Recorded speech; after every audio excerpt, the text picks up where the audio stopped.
Hi, folks. You're with Tacitus today, your pushback channel, and thank you for joining this audio live stream. In this essay, I'd like to talk about the issue of the cost of deporting illegal aliens out of the United States, and at the same time to look at what the cost of bringing them into the United States was.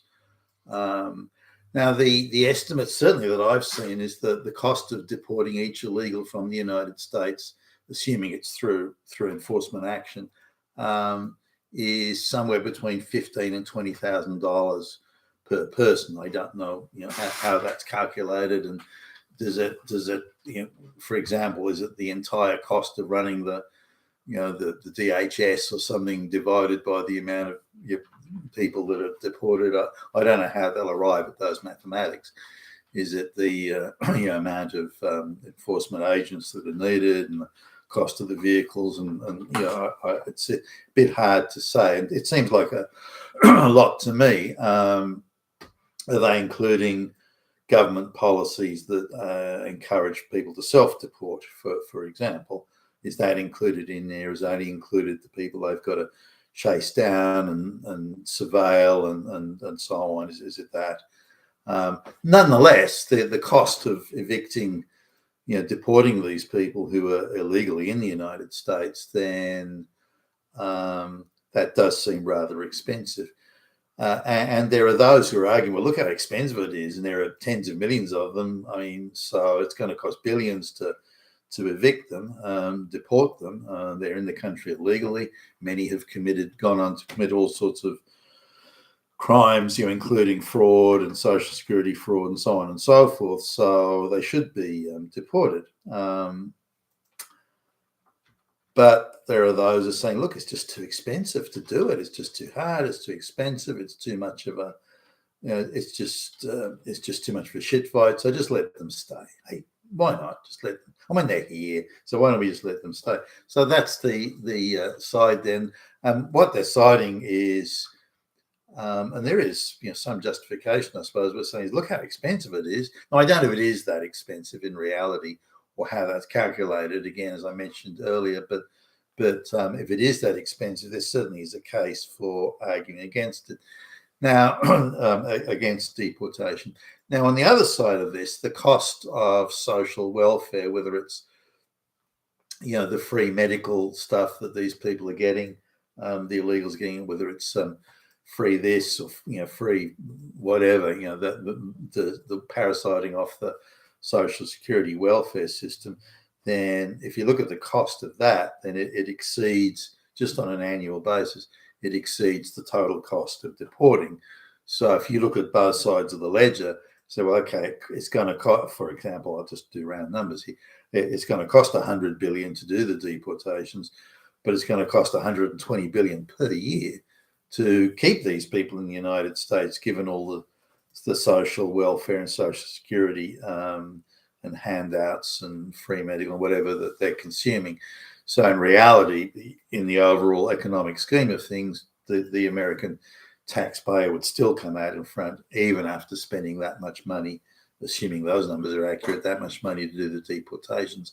But what I wanted to concentrate on, in particular in this essay, was what was the cost of bringing them into the United States or into a Western country?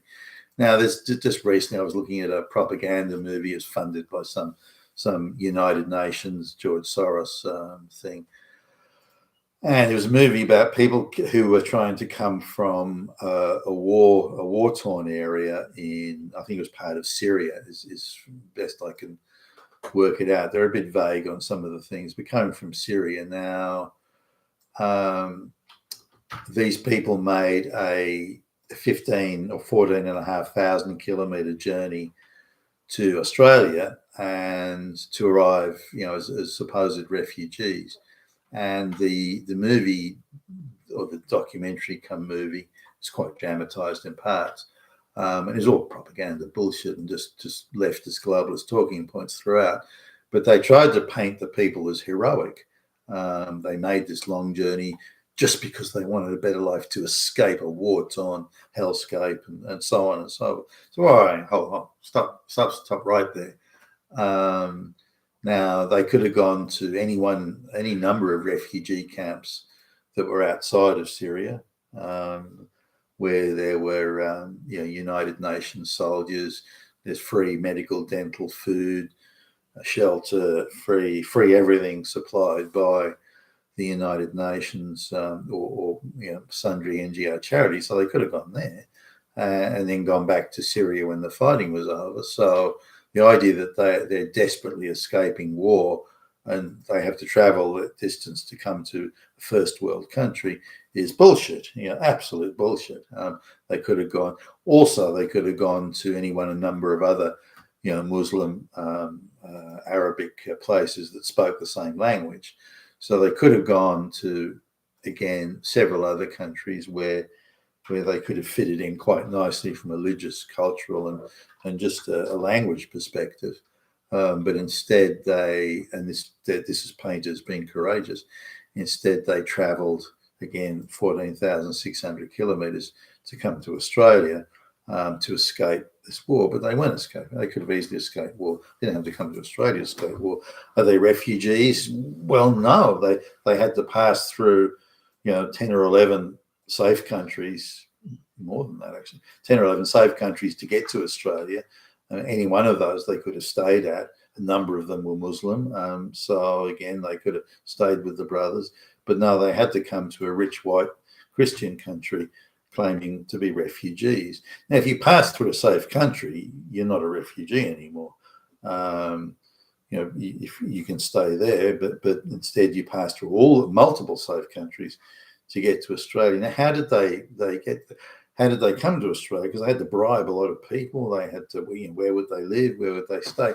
And this is where these international NGO networks come in. Now, if you peel back the layers here, you can start to see how the system works.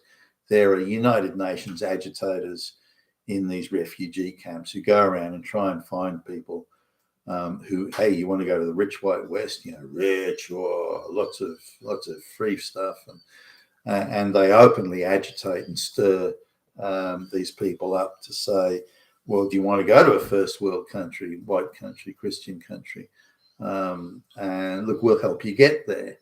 And you can tell the interviews, even though they're in Arabic, they're talking to these are quite simple people.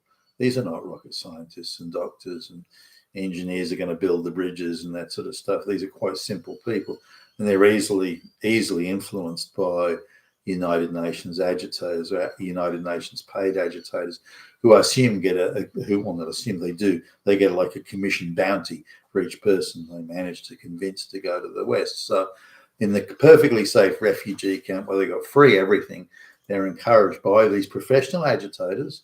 These aren't just random folks walking by and say, guess what? I reckon you should go to a first world Christian country. No, these are agitators. Their job is to get people to go to these. And then they enter this people movement network.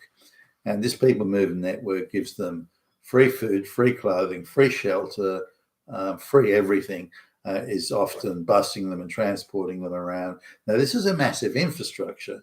Just the vehicles that they have, the fuel they're going to use, the bribes they have to, they're always paying bribes, sometimes substantial bribes to local officials, border control officials and so on, who are getting very rich in doing very well out of this. So the amount of bribe money being paid is off the charts, plus the cost of transport. Now, even having the facilities to feed these people, give them shelter and water, and again, they don't bother, they don't have laundromats on the way where you wash your clothes. They just give them another set of clothes, shoes and underwear, and the whole thing is provided, hats and everything else, and it all seems to be new. So, like even if you look at that, the amount of changes of clothes that they have, and the time it takes them to get over, even that would come into the thousands of dollars. And you look at the food, the water, the cost of the transport infrastructure, the vehicles they're using to transport these people are brand new vehicles. Where do they get those? Who pays for those? Just the cost of that alone. They're not using old clagged out buses from the 1950s that are heaps of shit and break down all the time. This is all brand new air-conditioned stuff. They're using those to move the people around, and then there are various, boats and ferries and other. It's a whole transport network. They're getting medical care. Who's paying for all these medical care? Now, it doesn't matter, does the money come from the United Nations? Does it come from NGOs that are receiving government donations and handouts? Is the USA distributing money and taking it from the American taxpayer to distribute? It doesn't matter, but the cost is enormous. Now, I've done sort of a calculation that it's the cost of deporting these people, these illegal aliens in the US, assuming they came from a distance away. If they came from just somewhere near the Mexican border, no, that's not a big deal. But the cost of deporting these people is roughly equivalent to the cost of bringing them in. I would say the cost of bringing them in sometimes exceeds the cost of deporting. So when you look at the entire sequence and the entire sort of conga line of bringing these mass movement of people into the West, then it is costing easily more than $10,000 per person overall to bring each person in. And so I would argue that the cost of deportation, the cost of importing is comparable. Now, so the money that is used to bring these people in needs to be cut off. You've got to go to the source.